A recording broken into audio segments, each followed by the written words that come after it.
А перед началом этого ролика небольшая просьба к нашим зрителям подписаться на канал, поставить лайк. Ваша поддержка очень сильно помогает каналу развиваться и дает нам мотивацию каждый день выпускать ролики для вас с ответами на посягательство на нашу историю. Данный видеоролик не преследует цели задеть или оскорбить чьи-либо чувства. Ролик был создан исключительно в образовательных и познавательных целях. Берегите себя.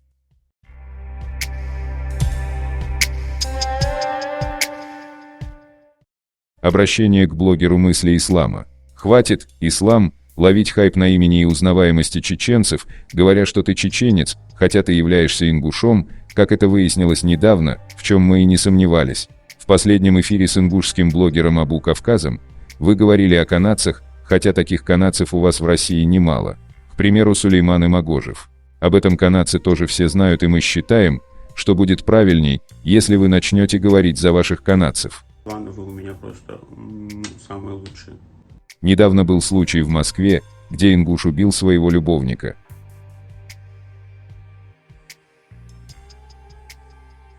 Или всеми известный канадец, который говорит о ингушах, а точнее, Артем Плато, которому платят нехилые деньги за то, чтобы он просто говорил про Ингушетию.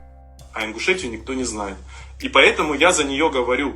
Абсолютно законно. У Ингушетии очень много проблем. Им не хватает внимания.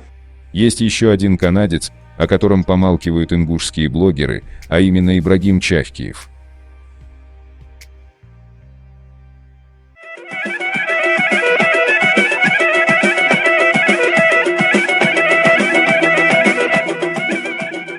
Заканчивая этот ролик, хотелось бы отметить один момент, что мы никоим образом не хотели никого задеть или же обидеть этим роликом.